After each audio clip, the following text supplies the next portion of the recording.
So இப்போ நம்ம அந்த ஒர்க் ஃப்ளோவிலே பார்த்தீங்கன்னா ஆட்டோமேட்டட் ஒர்க் ஃப்ளோ க்ரியேட் பண்ணுறதுக்கு நம்ம ஸ்டெப் ஃபங்க்ஷனை யூஸ் பண்ணலாம். ஸோ இது வரைக்கும் நம்ம சிங்கிள் ஜாபாக பண்ணுறோம் அப்படின்னா அதுக்கு நார்மல் ஷெடியூலிங் மெத்தடே யூஸ் பண்ணிக்கலாம். ஸோ இதுவே நம்ம ஒரே நேரத்தில் மல்டிபிள் ஒர்க்ஸை பேரலாக பண்ண போகிறோம் அப்படின்னா அதுக்கு தான் இந்த ஸ்டெப் ஃபங்க்ஷன் தேவைப்படும். ஸோ இங்கே பார்த்தீங்கன்னா நம்ம க்ளூ ஜாப் பண்ண போகிறோம், இல்லை அத்தேனாவில் ஒரு கொரி டைப் பண்ண போகிறோம், இல்லை அப்பாச்சி ஸ்பார்க்கில் ஒரு எக்ஸிக்யூஷன் பண்ண போகிறோம் அப்படின்னா இது எல்லாத்தையும் சேர்த்து ஒரே நேரத்தில் இந்த 3 ஃபங்க்ஷனும் நடக்கணும், ஸோ 3 ஒர்க்கும் நடக்கணும் அப்படின்னா அதுக்கு ஸ்டெப் ஃபங்க்ஷனை யூஸ் பண்ணிக்கலாம். ஸோ மேக்ஸிமம் நம்ம யூஸ் பண்ணக்கூடிய எல்லா சர்வீஸுமே சர்வர்லெஸ்ஸாக தான் இருக்கும், எல்லாமே க்ளவுடில் தான் ஸ்டோர் ஆக போகுது. ஸோ அந்த ஒர்க் ஃப்ளோவை நம்ம பேரலாக ஒரே சமயத்தில் மேனேஜ் பண்ணுறதுக்கு நம்ம ஸ்டெப் ஃபங்க்ஷனை சூஸ் பண்ணிக்கலாம். ஓகேவா? ஸோ இதில் பார்த்தீங்கன்னா ஒரு சில ஸ்டெப்ஸு, அதில் சப் ஸ்டெப்ஸ் இருக்கும், ஸோ கூடவே கண்டிஷன் இருக்கும். இது எல்லாத்தையும் நம்ம ஸ்பெசிஃபை பண்ணணும். சரியா? சரி, கவனி. ஸோ இப்போ நம்ம ஸ்டெப் ஃபங்க்ஷனை நம்ம யூஸ் பண்ணும்போது என்னென்னலாம் ஸ்டெப்ஸை யூஸ் பண்ண போகிறோம், ஸோ இங்கே எதெல்லாம் அலோவ் பண்ண போகிறோம் அப்படின்னு பார்த்தீங்கன்னா இங்கே நம்ம ஸ்டெப் ஃபங்க்ஷனை பொறுத்த வரைக்கும் மல்டிபிள் ஸ்டெப்ஸ் இருக்கும். அதாவது நம்ம ஏற்கனவே சொன்ன மாதிரி முதல்ல அட்டெண்டன்ஸ் போடணும், அவங்க ஃபிங்கர் பிரிண்டில் அவங்களோட பயோமெட்ரிக்கை வச்சதுக்கப்புறம் மெயில் அனுப்பணும், ஸோ மெயில் அவங்களுக்கு போய் சேரணும். ஸோ அதுக்கப்புறம் என்ன பண்ணலாம், அவங்க திரும்ப அக்னாலஜ் பண்ணுறதுக்கான மெயிலும் நம்ம க்ரியேட் பண்ணிக்க முடியும். ஸோ அதே மாதிரி ஒரு மல்டிபிள் ஸ்டெப்ஸ் நம்ம ஒரு சீக்வன்ஸ் ஆஃப் ஸ்டெப்ஸ் இதுலேயும் இருக்கும். இப்போ நார்மல் ஆட்டோமேட்டட் ஃப்ளோவில் பண்ணுற மாதிரி இங்கேயும் சீரீஸ் ஆஃப் ஸ்டெப்ஸ், அதாவது சீக்வன்ஸ் ஆஃப் ஸ்டெப்ஸ் இருக்கும். அடுத்தது இதில் ஃபெயிலியரை ஹேண்டில் பண்ணிக்கலாம். ஸோ ஒரு வேளை நம்ம அனுப்பின மெயில் போய் சேரலை அப்படின்னா திரும்ப ரெக்வஸ்ட் மெயில் கொடுக்கலாம், மெயிலில் எந்த கண்டென்ட்டுமே இல்லை அதை கொடுக்க முடியும். ஸோ ஏதாவது ஃபெயிலியர் இருந்ததுன்னா அதை நம்ம பார்த்து ரெக்டிஃபையும் பண்ண முடியும். அடுத்தது அந்த ஃபெயிலியர் ஆச்சுன்னா ரீட்ரை பண்ணுறதுக்கான லாஜிக்கும் நம்ம க்ரியேட் பண்ணிடலாம். ஒரு வேளை பாஸ் ஆகிடுச்சுன்னா ஓகே, அவுட்புட் வந்துடும். ஃபெயிலியர் ஆச்சுன்னா ஏன் ஃபெயிலியர் ஆச்சு, எப்படிலாம் ஃபெயிலியர் ஆகலாம், ஸோ அப்படி ஃபெயிலியர் ஆச்சுன்னா அதுக்கான ஆல்டர்னேட் சொல்யூஷன் என்னவாக இருக்கும், அந்த ஆல்டர்னேட் சொல்யூஷனை நம்ம ரெடி பண்ணி வச்சுருக்கணும். ஸோ அதையும் நம்ம இந்த ஸ்டெப் ஃபங்க்ஷனில் பண்ணுவோம். அடுத்தது இதில் காம்ப்ளெக்ஸ் பைப்லைன். இப்போ நீங்கள் ஒரு 5 ஸ்டெப்புனா ரொம்ப ஈஸியாக இருக்கும். இதுவே 50 ஸ்டெப் இருக்குது, 50 சீக்வன்ஸ் நம்ம க்ரியேட் பண்ண போகிறோம் அப்படின்னா மேனுவலாக பண்ணும்போது கஷ்டமாக இருக்கும். அதை ஆட்டோமேட்டிக்காக பண்ணிட்டோம் அப்படின்னா நம்ம எதுலையுமே நம்ம போயிட்டு அதை ஸ்டார்ட் பண்ணணும், ஸ்டாப் பண்ணணும், அந்த ஃபங்க்ஷனை நம்ம வாட்ச் பண்ணணுங்கிற அவசியமே கிடையாது. ஸோ ஆட்டோமேட்டிக்காக அந்த காம்ப்ளெக்ஸ் ஸ்டெப் உள்ள ஜாபு கண்டினியூஸாக நடக்க ஆரம்பிச்சோன்னா ஒரே ஒரு தடவை நம்ம அதை க்ரியேட் பண்ணணும். ஸோ க்ரியேட் பண்ணிவிட்டு ஆட்டோமேட்டடாக ஷெடியூல் பண்ணிட்டோ இல்லை வேறு ஏதோ ட்ரிகர் டைப் மூலயமா நம்ம ட்ரிகர் பண்ணி விட்டுட்டா போதும். ஸோ ஆட்டோமேட்டிக்காக அது ப்ராசஸ் கண்டினியூ ஆகிட்டே இருக்கும்.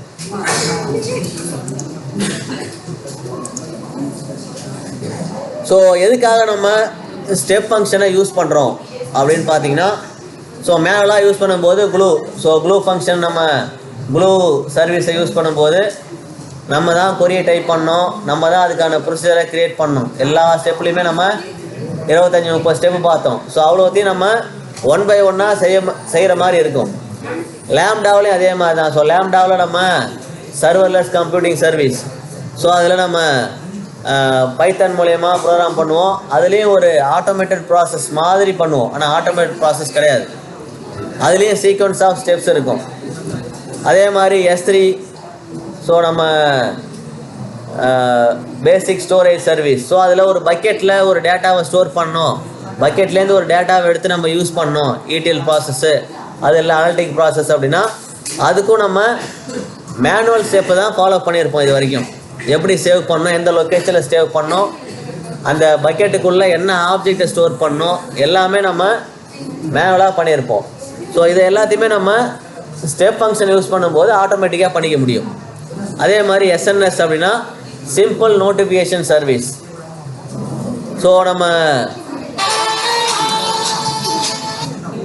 ஸோ காலைல பார்த்தீங்கன்னா நம்ம ஒரு கிராஃப் ரிலேட்டட் அவுட்புட் பார்த்தோம். ஸோ அதில் சிபியூ வந்து அதிகமாக யூஸ் ஆச்சு, சிபியூவோட யூசேஜ் பர்சன்டேஜ் 80% மேலே போச்சு அப்படின்னா சிபியூ ஓவர்லோட் ஆகிடும். ஸோ அப்படி சிபியூ ஓவர்லோட் ஆச்சுன்னா நம்மளுடைய ப்ராசஸ் நடக்காது. ஸோ அப்போ என்ன பண்ணோம் அப்படின்னா 80க்கு மேலே நம்மளுடைய சிபி யூசேஜ் போகும்போது ஒரு நோட்டிஃபிகேஷன் அந்த விர்ச்சுவல் மிஷினோட ஓனருக்கு போகணும். ஸோ அப்போ என்ன பண்ணுவார், அவர் நோட்டிஃபிகேஷன் வந்த உடனே ஏன் ஓவர்லோட் ஆகுது அப்படின்னு பார்த்து ஒன்று லோடை குறைக்கலாம், இல்லை இன்னொரு விர்ச்சுவல் மிஷினை அது கூட கனெக்ட் பண்ணி லோடை ஸ்ப்ளிட் பண்ணலாம். ஸோ இதில் ஏதாவது ஒன்று பண்ணணும் அப்படின்னா அவருக்கு முதல்ல ஒரு இன்டிமேஷன் கொடுக்கணும். ஸோ அதுக்கு யூஸ் பண்ணுறது தான் சிம்பிள் நோட்டிஃபிகேஷன் சர்வீஸ். ஸோ இதுவும் நம்ம ஆட்டோமேட்டிக்காக பண்ண மாட்டோம், மேனுவலாக உட்காந்து அதுக்கான ஸ்டெப்ஸ் எல்லாம் க்ரியேட் பண்ணி மேனுவலாக தான் பண்ணுவோம். ஸோ அதுக்குன்னு ஒரு அட்மின் இருப்பாங்க, ஸோ அவங்க பண்ணுவாங்க. ஸோ இதையே நம்ம என்ன பண்ணலாம், ஸ்டெப் ஃபங்க்ஷன் மூலயமா ஆட்டோமேட்டிக்காக பண்ண முடியும். எப்படி ஆட்டோமேட்டிக்காக பண்ணலாம் அப்படின்னு பார்த்தீங்கன்னா ஒவ்வொன்றுக்கும் நம்ம சீக்வன்ஸ் ஆஃப் ஸ்டெப்ஸை க்ரியேட் பண்ணி ஜஸ்ட்டு ஷெடியூலிங் பண்ணிவிட்டு ட்ரிகரை ஸ்டார்ட் பண்ணி விட்டுட்டா போதும். ஓகேவா? ஸோ இந்த ஸ்டெப் ஃபங்க்ஷன் எல்லாத்தையும் கண்ட்ரோல் பண்ணோம். நீங்கள் கொடுத்துருக்க அந்த ப்ரொசீஜர் படி எதை ஃபஸ்ட்டு பண்ணணும், எதை அடுத்தது பண்ணணுங்கிற ப்ரொசீஜர் நம்ம தான் டிசைட் பண்ண போகிறோம். ஸோ நம்மளுடைய பிஸ்னஸ் நீட்ஸுக்கு ஏற்ற மாதிரி நம்ம டிசைட் பண்ணிட்டா போதும், மற்ற எல்லா ஒர்க்கையும் ஸ்டெப் ஃபங்க்ஷன் பார்த்துக்கும். ஆனால் நம்ம தான் அந்த ப்ரொசீஜரை க்ரியேட் பண்ணணும். ஸோ ஹியூமன் இல்லாமல் அந்த ப்ரொசீஜர் க்ரியேட் பண்ண முடியாது. ஸோ ஹியூமன் பீயிங் ஒரு யூசர் தான் க்ரியேட் பண்ணி ஆகணும். ஸோ என்னெல்லாம் பண்ணோம் அப்படின்னா எக்ஸிக்யூஷனை ஆட்டோமேட்டிக்காக பண்ணிடும். ஸோ அவுட்புட் கிடச்சிடும். அதே மாதிரி டிபெண்டன்சிஸ், ஸோ ஒரு ஸ்டெப்பு இன்னொரு ஸ்டெப்போட டிபெண்ட் பண்ணி தான் இருக்கும். ஸோ ஃபஸ்ட்டு ஸ்டெப்பு முடிஞ்சால் தான் செகண்ட் ஸ்டெப்பு ஸ்டார்ட் ஆகணும். ஸோ அப்போது ஒவ்வொரு ஸ்டெப்பு இன்னொரு முந்தின ஸ்டெப்பு கூட டிபெண்ட் பண்ணியிருக்கிறதுனால அதையும் நம்ம என்ன பண்ணிக்கலாம், ஹேண்டில் பண்ணிக்க முடியும். ஸோ ஒன்று முடியுதா அடுத்து ஸ்டார்ட் பண்ணி விடணும். அந்த ட்ரிகர் நம்ம ஆல்ரெடி ஸ்டெப் ஃபங்க்ஷனில் பண்ணியிருப்போம். அதே மாதிரி ரீட்ரை, ஒன்று ஃபெயிலியர் ஆகுதா, ரீட்ரைக்கு 3 ஆப்ஷன் கொடுப்பாங்க. ஸோ 3 முறை ரீட்ரை ஆகி அதுக்கப்புறம் தான் ஃபெயில் ஆகும். ஸோ ஒரே அட்டம்ப்டில் ஃபெயில்டு அப்படின்னு மார்க் பண்ண மாட்டாங்க. ஸோ 2-3 அட்டம்ப்ட் கொடுப்பாங்க. அந்த அட்டம்ப்ட் எல்லாம் கம்ப்ளீட் ஆனதுக்கப்புறம் தான் ஃபெயில்டுன்னு மார்க் ஆகும். ஓகேவா? அதே மாதிரி விஷுவல் மானிட்டரிங் பண்ணிக்க முடியும். அதாவது நமக்கு ஒரு ரியல் டைம் மானிட்டரிங் பண்ணலாம். ஒரு ஸ்ட்ரீமிங் ஆப்ஷன் மூலயமா ரியல் டைமில் அந்த ப்ராசஸ் நடக்குதா இல்லையான்னு பார்க்க முடியும். அந்த டேட்டாவே நம்ம லாகாக க்ரியேட் பண்ண முடியும். ஓகேவா? லாகாக க்ரியேட் பண்ணியும் அதை நம்ம ப்ராசஸ் பண்ணிக்க முடியும்.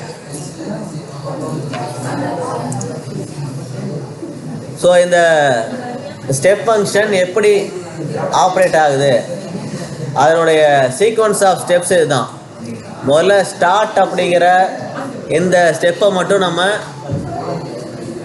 ஸ்டார்ட் பண்ணி விட்டுட்டா போதும். ஓகேவா? ஸோ இங்கே பாருங்கள், வேலிடேட் அக்கௌண்ட் டேட்டா. இப்போ நம்ம ஒரு ஜஸ்ட் ஒரு சிம்பிள் ஆட்டோமேட்டட் ஃப்ளோ தான் காட்டியிருக்கேன். ஸோ இந்த லேம்டா ஃபங்க்ஷன் ரன் ஆனதுக்கப்புறம் அக்கௌண்ட் வேலிடா இல்லையான்னு செக் பண்ணணும். ஸோ இதை செக் பண்ணிச்சு அப்படின்னா இங்கே ரூல் நம்பர் 1 கொடுத்துருக்கோம். ஸோ ரூல் நம்பர் 1ல் இந்த ஃபர்ஸ்ட் ரூல் பார்த்தீங்கன்னா டைனமோ டிபிக்கு அந்த டேட்டாவை சென்ட் பண்ணணும். ஸோ அந்த டேட்டாவை சென்ட் பண்ணதுக்கப்புறம் டைனமோ டிபியிலேருந்து, அது ஒரு டேட்டா பேஸ், அதில் ஒரு சம்திங் டேட்டா இருக்கும். டைனமோ டிபிங்கிறது NoSQL டேட்டா பேஸ். ஸோ அதில் இந்த டேட்டா பேஸ்லேருந்து டேட்டாவை எடுத்து ஒரு மெயில் சென்ட் பண்ணுறோம். Push notification, simple notification service மூலயமா ஒரு மெயிலை அனுப்புகிறோம். ஸோ அந்த மெயில் பாஸ் ஆகிடுச்சுன்னா இந்த ஃப்ளோ கண்டினியூ ஆகும். ஃபெயில் ஆகிடுச்சுன்னா இங்கே 3 ரீட்ரை நடந்ததுக்கப்புறம் அது ஃபெயில்டுன்னு மார்க் ஆகிடும். ஓகேவா? இது பாஸ் ஆனதுக்கப்புறம் இது சக்ஸஸ் ஆகிடும். சக்ஸஸ் ஆகிட்டு நம்ம என்ன பண்ண சொல்லியிருக்கோமோ அதோட முடிச்சிக்கணுமா இல்லை அடுத்த ஸ்டெப்பு ஸ்டார்ட் பண்ணுமாங்கிறத டிசைட் பண்ணணும். ஸோ இல்லை இது சக்ஸஸோடு நம்ம அந்த ப்ராசஸை முடிச்சிக்கலாம் அப்படின்னா எண்ட் ஆகிடும் அந்த ப்ராசஸ்ஸு. ஓகேவா? ஸோ இந்த மாதிரி சீக்வன்ஸ் ஆஃப் ஸ்டெப்ஸை நம்ம செட் பண்ணணும், கண்டிஷன் செட் பண்ணணும், ரூல்ஸ் செட் பண்ணணும், அந்த ரூல்ஸுக்கான அவுட்புட்டை கொடுக்கணும். பாஸ் பண்ணால் என்ன எக்ஸிக்யூட் ஆகணும், ஃபெயில் ஆனால் என்ன எக்ஸிக்யூட் ஆகணும், இது எல்லாத்தையுமே நம்ம டிசைட் பண்ணணும். ஸோ இது எப்படி ஒர்க் ஆகுது அப்படின்னா, இப்போ நம்ம பார்த்த இந்த ஃப்ளோ சார்ட்டில் இது ஒவ்வொன்றுமே ஒரு ஸ்டேட்டுன்னு சொல்லுவாங்க. இது ஒரு ஸ்டேட்டு, இது ஒரு ஸ்டேட்டு, இந்த பக்கம் ரூல் 1ல் ஒரு 3 ஸ்டேட் இருக்குது, டிஃபால்ட்டில் 2 ஸ்டேட் இருக்குது. இந்த ஒவ்வொரு ஸ்டேட்டும் பார்த்தீங்கன்னா ப்ரீவியஸ் ஸ்டேட்டோட கம்பைன் ஆகிருக்கும். ஸோ ப்ரீவியஸ் ஸ்டெப்பு கம்ப்ளீட் ஆனால் மட்டும்தான் அடுத்த ஸ்டேட் வந்து எக்ஸிக்யூட் ஆகணும். ஸோ அது மாதிரி தான் நம்ம க்ரியேட் பண்ணியிருப்போம். ஸோ இந்த ETL பைப்லைனில் எப்படி அந்த ப்ராசஸ் நடக்க போகிறோம், முதல்ல ஸ்டார்ட் பண்ணுவோம். அடுத்தது க்ளூ யூஸ் பண்ணியிருந்தா க்ளூவோட கிராவலர் ரன் ஆகும். அடுத்தது கிராவலர் ரன் ஆனதுக்கப்புறம் ETL ஜாப் ரன் ஆகும். ஸோ ETL ஜாப் ரன் ஆனதுக்கப்புறம் அந்த டேட்டா ஸ்டோரேஜ் அக்கௌண்ட்டில், அதாவது S3 இருக்கலாம், இல்லை ரெட்ஷிஃப்டாக இருக்கலாம், வேர் ஹவுஸ் ரெட்ஷிஃப்டாக இருக்கலாம். ஸோ அங்கே போயிட்டு லோட் பண்ணுவோம். ஸோ லோட் பண்ணதுக்கப்புறம் நமக்கு அடுத்தது ஒரு டேட்டா அனலிஸ்ட்டுக்கு அனலிஸ்ட் இருக்காங்க, இல்லை டேட்டா ப்ராசஸ் பண்ணுற அந்த அட்மின் இருக்காங்க அப்படின்னா அந்த அட்மினுக்கு டேட்டா ரிசீவ் ஆகிடுச்சு, நம்ம அனலிசிஸ் ப்ராசஸை ஸ்டார்ட் பண்ணலாம் அப்படிங்கிறதுக்காக ஒரு நோட்டிஃபிகேஷன் போய் சேரும். ஸோ அப்போ அவர் என்ன பண்ணுவார், அந்த லொக்கேஷன்லேருந்து டேட்டாவை எடுத்து அனலிசிஸோ இல்லை வேறு எந்த ப்ராசஸோ அவங்க ஸ்டார்ட் பண்ணுவாங்க. ஸோ நமக்கு இதோட முடிஞ்சு போச்சு அப்படின்னா எண்டு கொடுத்துக்கலாம். இல்லைனாக்கா அடுத்தது 6வதாக இன்னொரு சீக்வன்ஸை க்ரியேட் பண்ணி அதுக்கு ஒரு கண்டிஷனை கொடுத்து அதை கண்டினியூ பண்ண வைக்கலாம். ஸோ இந்த மாதிரி தான் இந்த ஃபங்க்ஷனில் ஒர்க் ஃப்ளோ நடக்கும். ஸோ நம்ம அதில் யூஸ் பண்ண போகிற கான்செப்ட் இதுதான், state machine, state, error handling. So state machine அப்படிங்கிறது மொத்த ஒர்க் ஃப்ளோவோட ஸ்ட்ரக்சர். இப்போ நம்ம பார்த்த அந்த மொத்த ஃப்ளோ சார்ட்டுமே ஸ்டேட் மெஷின் அப்படின்னு சொல்லுவாங்க. ஸோ அதில் உள்ள ஒவ்வொரு ஸ்டெப்பும் ஸ்டேட்டுன்னு சொல்லுவோம். இப்போ எக்ஸாம்பிளுக்கு பார்த்தீங்கன்னா, ஸோ இது ஒரு ஸ்டேட்டு, இது ஒரு ஸ்டேட்டு, RDS DynamoDB அது ஒரு ஸ்டேட்டு, இந்த மெயிலை சென்ட் பண்ணது ஒரு ஸ்டேட்டு. இந்த சீக்வன்ஸ் ஆஃப் ஸ்டேட்டு தான் இதில் ஸ்டெப் பை ஸ்டெப்பாக இருக்கும். ஓகேவா? அது எல்லாமே கம்ப்ளீட் ஆனதுக்கப்புறம் தான் அந்த ப்ராசஸ் எக்ஸிக்யூட் ஆகும்.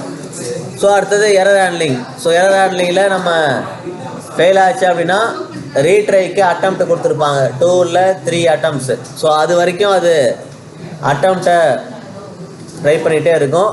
அதுக்கு டைமிங்கை செட் பண்ணியிருப்போம். ஸோ ஃபஸ்ட் அட்டம்ப்ட்டுக்கும் செகண்ட் அட்டம்ப்ட்டுக்கும் இடையில 5 நிமிஷம், அதுக்கப்புறம் தான் செகண்ட் அட்டம்ப்டை ஸ்டார்ட் பண்ணணும். எக்ஸாம்பிள் நம்மளுடைய CPU இருக்குது, ஓவர்லோட் ஆகுதுன்னா 2-3 மினிட்ஸ் நம்ம வெயிட் பண்ணணும். ஸோ நாட் ரெஸ்பாண்டிங் பொசிஷனுக்கு வருதா, லோடு வந்து வேரி ஆகுதான்னு பார்க்கணும். ஸோ ஃபஸ்ட்டு ஓவர்லோட் ஆன உடனே அதை டாஸ்க் மேனேஜரில் போயிட்டு ஷட் டவுன் பண்ணிவிட்டு ரீஸ்டார்ட் பண்ணுறதெல்லாம் பண்ணக்கூடாது. ஸோ எல்லாத்துக்கும் ஒரு டைம் ஃபிக்ஸ் பண்ணணும், டிலே இருக்கணும், டைம் டிலே. அதுதான் இங்கே டைம் அவுட் அப்படின்னு சொல்கிறோம். அதே மாதிரி ஃபால் பேக் ஸ்டெப் அப்படின்னா அந்த டைமிங் முடிஞ்சதுக்கப்புறம், ரீட்ரையும் முடிஞ்சதுக்கப்புறம் அது திரும்ப ஆப்ரேஷன் பொசிஷனுக்கு வருதா. ஸோ வரலை அப்படின்னா அதை வந்து டிஸ்கனெக்ட் பண்ணணும். ஸோ வந்துருச்சுன்னா அடுத்த ஸ்டெப்பை கண்டினியூ பண்ண வைக்கணும். ஸோ அதுதான் இந்த ஃபால் பேக் ஸ்டெப்பில் ஸ்பெசிஃபை பண்ணியிருப்பாங்க. ஸோ ரியல் டைம் எக்ஸாம்பிள் அப்படின்னு பார்த்தீங்கன்னா, இப்போ நம்ம டேட்டா இன்ஜினியரிங் ETL ப்ராசஸ்க்குள்ளே இப்போது S3 வந்து ஒரு புது டேட்டாவை ரிசீவ் பண்ணும்போது நம்ம ஒரு நோட்டிஃபிகேஷன் அனுப்பலாம். அதே மாதிரி ஸ்டெப் ஃபங்க்ஷனை வந்து நம்ம ஸ்டார்ட் பண்ணி விட்டுட்டு அதை டெய்லி நம்ம யூஸ் பண்ணக்கூடிய ஒர்க்குக்கு இதை யூஸ் பண்ணிக்கலாம். அடுத்தது க்ளூ கிராவலர், அதை வந்து நம்ம ஒரு டேபிள் க்ரியேட் பண்ணும்போது ஸ்கீமாவை அப்டேட் பண்ண சொல்லலாம், ஒவ்வொரு காலமாக அப்டேட் பண்ண சொல்லலாம் டெய்லி. அடுத்தது க்ளூ ஜாபில் டேட்டாவை டிரான்ஸ்ஃபார்மேஷன் பண்ணுறதுக்கு அந்த ஜாபை ஸ்டார்ட் பண்ண வைக்கலாம். ஸோ எக்ஸ்ட்ராக்ட் பண்ணதுக்கப்புறம் டிரான்ஸ்ஃபார்ம் நடக்கணும். அந்த டிரான்ஸ்ஃபார்ம் பண்ணுறதுக்கு ஆட்டோமேட்டடாக நம்ம ஸ்டெப்ஸை க்ரியேட் பண்ணி வைக்கலாம். அதே மாதிரி அந்த டிரான்ஸ்ஃபர்மேஷன் முடிஞ்சதுக்கப்புறம் ரெட்ஷிஃப்ட், அதாவது வேர் ஹவுஸுக்கு டேட்டாவை லோட் பண்ணுறதுக்கான ப்ரொசீஜரை செட் பண்ணலாம். அடுத்தது QuickSight dashboard. So QuickSight டேஷ்போர்ட்னால் இப்போ நம்ம கடைசியாக ஒரு லேப் பண்ணியிருந்தோம். ஸோ அந்த டேஷ்போர்டில் போயிட்டு நம்ம பை சார்ட்டு இந்த மாதிரி சார்ட்லாம் க்ரியேட் பண்ணும்போது அந்த டேட்டாவை ஒரு ஸ்ட்ரீமிங் டேட்டாவாக இருந்ததுன்னா ரெஃப்ரெஷ் பண்ணிகிட்டே இருக்கணும், ஆட் பண்ணிகிட்டே இருக்கணும் ஒவ்வொரு 10 நிமிஷம் இல்லை 30 நிமிஷத்துக்கு. ஸோ அதையும் நம்ம பண்ண வைக்கலாம். ஃபுல்லாக இல்லை மொத்த ப்ரொசீஜரையுமே ஆட்டோமேட்டிக்காக ஆப்ரேட் பண்ண வைக்கலாம். ஸோ ஒவ்வொரு ப்ராசஸ் இண்டிவிஜுவலாக பண்ண வைக்க முடியும், இது எல்லாத்தையும் சேர்த்து ஒன்றாவும் பண்ண வைக்க முடியும். இதனால் நமக்கு மேனுவல் ஒர்க்கு கண்டிப்பாக இருக்காது. ஏன்னா எல்லாத்தையுமே நம்ம ஆட்டோமேட்டிக்காக பண்ணிட்டோம் அப்படின்னா, ஸோ மேனுவலாக பண்ணுறதுக்கான ஒர்க்கே ஒரே ஒரு தடவை மட்டும் மேனுவலாக பண்ணுவோம்.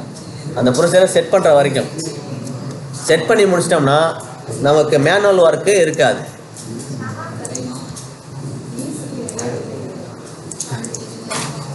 ஸோ டேட்டா இன்ஜினியரிங்கோட பெனிஃபிட்ஸ் அப்படின்னு பார்த்தீங்க அப்படின்னா, எண்ட் டு எண்ட் ஆட்டோமேஷன். நீங்கள் ஸ்டார்ட் பண்ணுறதுலேருந்து முடிக்கிற வரைக்கும் அந்த ஆட்டோமேஷன் ப்ராசஸை நீங்கள் செட் பண்ணிக்க முடியும். ஓகேவா? ஸோ அடுத்தது காம்ப்ளெக்ஸ் பைப்லைன்ஸ். நீங்கள் ஸ்டெப்ஸு மல்டிபிள் ஸ்டெப்ஸ் இருக்குது அப்படின்னா அதை நீங்கள் மேனுவலாக பண்ணும்போது டைம் எடுக்கும், சம்டைம்ஸ் ஃபெயிலியராகவும் ஆகலாம். ஸோ காப்பி பேஸ்ட் பண்ணும்போது ஸ்பேஸை விட்டு காப்பி பண்ணலாம், இல்லை கண்ணே தெரியாமல் ஐபி அட்ரஸை காப்பி பண்ணலாம், ப்ரைவேட்டுக்கும் பப்ளிக்கும் வித்தியாசம் தெரியாமல் காப்பி பண்ணலாம். ஸோ இந்த மாதிரிலாம் பண்ணும்போது மேனுவலாக நமக்கு எரர் வர்றதுக்கு வாய்ப்பு இருக்குது. இது எல்லாத்தையுமே நம்ம காம்ப்ளெக்ஸ் ஸ்டெப்ஸாக எடுத்துக்கலாம். ஸோ அந்த மாதிரி ஸ்டெப்ஸை நம்ம ஆட்டோமேட்டிக்காக பண்ணிவிட்டோம் அப்படின்னா அதுவே அந்த டேட்டாவை தேடி எடுத்துக்கும். ஸோ அடுத்த ஸ்டெப்பை வந்து கண்டினியூ பண்ணிக்கும்.